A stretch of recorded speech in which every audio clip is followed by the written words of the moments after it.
புத்தகம் 2 உலகப் பயணிகளின் புத்தகம். Canto 4 the kingdoms of the little life பக்கம் 137.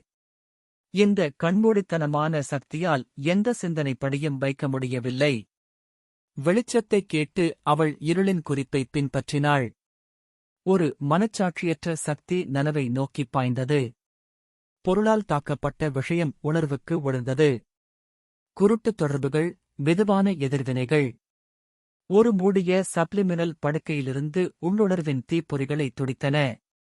உணர்வுகள் நெரிசல், சிந்தனைக்கு ஊமை மாற்றீடுகள்.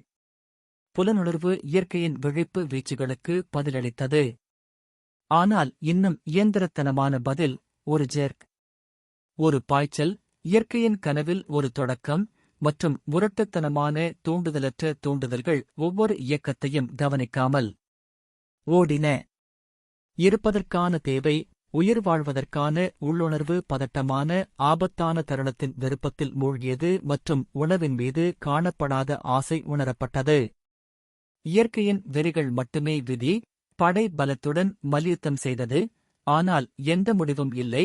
ஒரு தெளிவான பிடிப்பு மற்றும் உந்துதல் மட்டுமே அடையப்பட்டது மற்றும் உணர்வுகள் மற்றும் உள்ளுணர்வுகள் அவற்றின் மூலத்தை அறியாமல், புலனின்பங்கள் மற்றும் புலன்வேதனைகள் விரைவில் பிடிக்கப்பட்டன, விரைவில் இழக்கப்படுகின்றன, மேலும் சிந்திக்காத உயிர்களின் மிருகத்தனமான இயக்கம்.